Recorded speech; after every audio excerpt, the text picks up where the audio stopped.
De nouveaux exercices militaires conjoints ont lieu, cette fois entre la Russie et la Chine. Avec le lancement de ces exercices, les États-Unis et le Japon lancent leur propre entraînement sur le terrain. Des inondations et de fortes pluies viennent écarter la longue vague de chaleur qui a sévi en Chine. Mais une combinaison sécheresse-pluie aussi marquée présente une menace encore plus grande. Des protestations éclatent en Chine. Des résidents s'insurgent contre les mesures de confinement local et les tests de dépistage de masse. Bienvenue dans Regard sur la Chine. Des unités de l'armée chinoise sont arrivées dans l'extrême-orient russe pour des exercices militaires conjoints. Les exercices militaires sont appelés Vostok 2022. Ils doivent commencer jeudi 1er septembre et dureront une semaine. Les participants sont la Russie, la Chine, l'Inde, la Biélorussie et le Tadjikistan. Au début du mois, le ministère chinois de la Défense a déclaré que sa participation faisait partie de son accord de coopération avec la Russie. Le mois dernier, Moscou a annoncé son intention d'organiser les exercices Vostok. Moscou a indiqué que certaines forces étrangères s'y joindraient, sans toutefois les nommer. Dans la région Indo-Pacifique, un autre exercice est en cours. Connu sous le nom de Orient Shield 22, l'exercice a donné le coup d'envoi de sa cérémonie d'ouverture samedi. Il s'agit du plus grand exercice d'entraînement sur le terrain entre l'armée américaine et la force d'autodéfense terrestre du Japon. Les exercices se dérouleront sur le territoire japonais. La Chine a intensifié ses activités militaires depuis la visite de Nancy Pelosi à Taïwan le mois dernier. Pékin a envoyé lundi 12 avions de chasse au-delà de la ligne médiane du détroit de Taïwan. Cette ligne marque une barrière non officielle entre la Chine et Taïwan.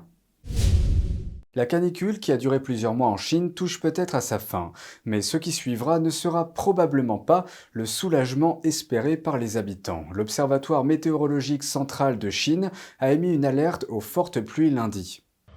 Elle couvre des régions du sud et du centre de la Chine et pourrait signifier que des inondations se préparent. L'avis inclut également la ville de Chongqing qui a été frappée par une grave sécheresse au cours des 2 derniers mois. Ceci alors que des températures élevées continuent d'accabler la majeure partie du sud-est de la Chine. La vague de chaleur intense sévit dans le bassin du fleuve Yangtze depuis plus de 2 mois. Elle a déjà établi un record pour sa durée et son étendue géographique. Les habitants d'une zone de près d'1 300 000 km² souffrent de températures dépassant les 40 degrés Celsius. C'est une zone presque aussi grande que la France, l'Espagne et l'Italie réunies. Les températures les plus élevées enregistrées dans cette zone ont atteint 45 degrés Celsius.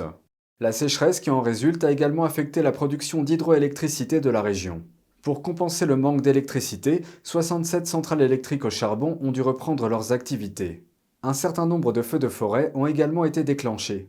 Cette année, les précipitations du mois d'août sont inférieures de 60% aux normales saisonnières, ce qui compromet la récolte d'automne.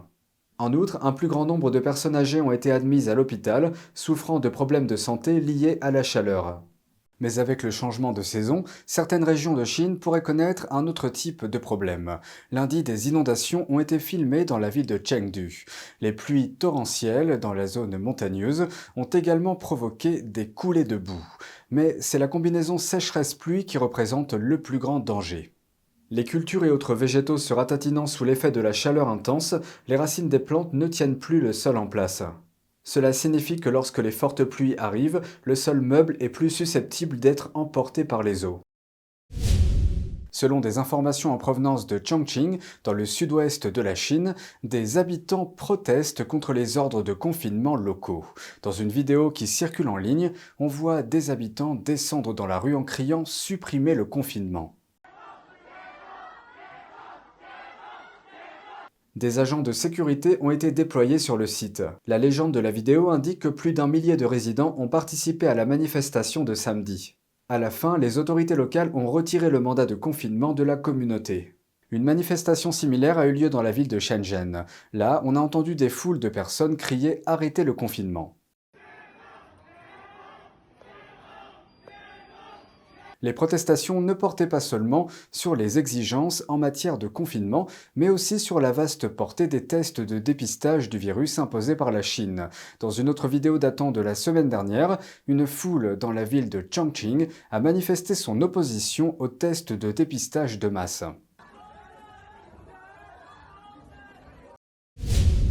2 navires de guerre de la marine américaine ont traversé les eaux internationales dans le détroit de Taïwan dimanche, la première fois depuis la visite de Nancy Pelosi à Taïwan. Pékin revendique l'île autonome de Taïwan comme son propre territoire. Le gouvernement central s'oppose à toute action suggérant un soutien à l'île en tant qu'entité distincte de la Chine continentale. La marine américaine a confirmé que les croiseurs Chancellorsville et Antietam menaient une opération. Un responsable de la Maison-Blanche a qualifié le passage des navires dans le détroit de Taïwan de très cohérent avec la politique d'une seule Chine de Washington et les efforts déployés pour maintenir un Indo-Pacifique libre et ouvert. Un jour après le passage des navires dans le détroit, le ministère chinois des Affaires étrangères a exhorté les États-Unis à éviter d'être, je cite, un fauteur de troubles. Dans le même temps, Taïwan affirme que la Chine poursuit ses activités militaires dans les eaux qui l'entourent. Le ministère de la Défense de l'île a détecté 23 avions chinois opérant autour de Taïwan dimanche, dont 7 ont franchi la ligne médiane du détroit de Taïwan. Il s'agit de la ligne de démarcation qui sert de barrière officieuse entre les deux parties. Lundi, le nombre d'avions de chasse chinois ayant franchi la ligne médiane est passé à 12. Le documentaire d'animation Printemps éternel va être présenté aux Oscars. La semaine dernière, le Canada a sélectionné ce film pour sa candidature au titre de meilleur film international. Printemps éternel sera le premier documentaire d'animation et la première entrée en mandarin présentée par le Canada à une cérémonie des Oscars.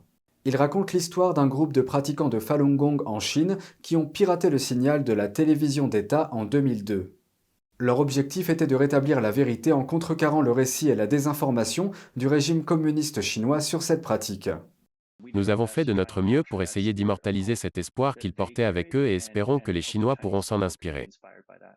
Le Falun Gong, également connu sous le nom de Falun Dafa, est une pratique spirituelle qui est fortement persécutée en Chine depuis 1999. Le Parti communiste chinois a mené des campagnes de propagande de masse pour retourner les citoyens chinois contre le Falun Gong. Le régime a également commis d'épouvantables violations des droits de l'homme qui incluaient le travail forcé, la torture et le prélèvement d'organes à vif.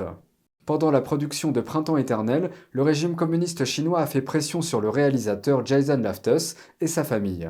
La famille de ma femme, qui vit dans le nord-est de la Chine, a été contactée par le Bureau de la sécurité publique et a reçu des menaces.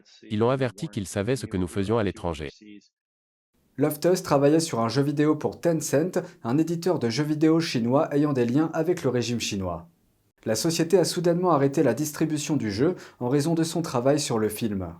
Il dit que malgré les conséquences, il sentait qu'il ne pouvait pas détourner le regard alors que beaucoup de personnes en Chine avaient déjà fait tant de sacrifices pour que leur histoire puisse sortir. Si nous nous disons tous que quelqu'un d'autre s'occupera de cette histoire. C'est compliqué, et ce qui finit par arriver, c'est que personne n'aborde ces histoires, et je pense que les histoires vraiment importantes que nous devons connaître ne sont tout simplement pas racontées. Le film a trouvé un écho auprès du public et des jurys de plusieurs festivals de cinéma et a déjà remporté plusieurs prix. Il y a quelques défis peut-être à aborder des histoires comme celle-ci, mais je pense qu'il y a beaucoup de gens qui pensent qu'il est important, surtout en ce moment, que nous fassions la lumière sur ces questions en Chine. L'illustrateur de renommée internationale du film, Da Xiong, a travaillé sur des bandes dessinées comme Star Wars et la Ligue des Justiciers. Il a fui la Chine après avoir été emprisonné et torturé pour ses convictions. Il faisait partie du groupe impliqué dans le piratage de la télévision d'État. On voit le rôle que joue l'art dans son propre processus d'affrontement de certains traumatismes, et face à la nostalgie de sa ville natale.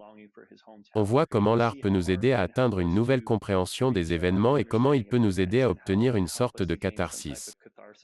Loftus dit qu'indépendamment du succès du film en Amérique du Nord, le plus important pour lui est que les gens en Chine puissent également le voir.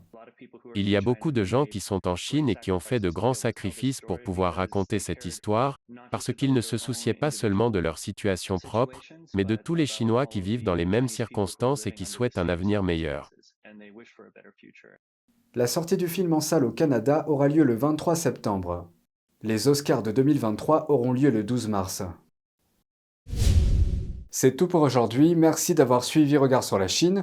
On se retrouve demain pour une nouvelle émission, prenez soin de vous et à bientôt.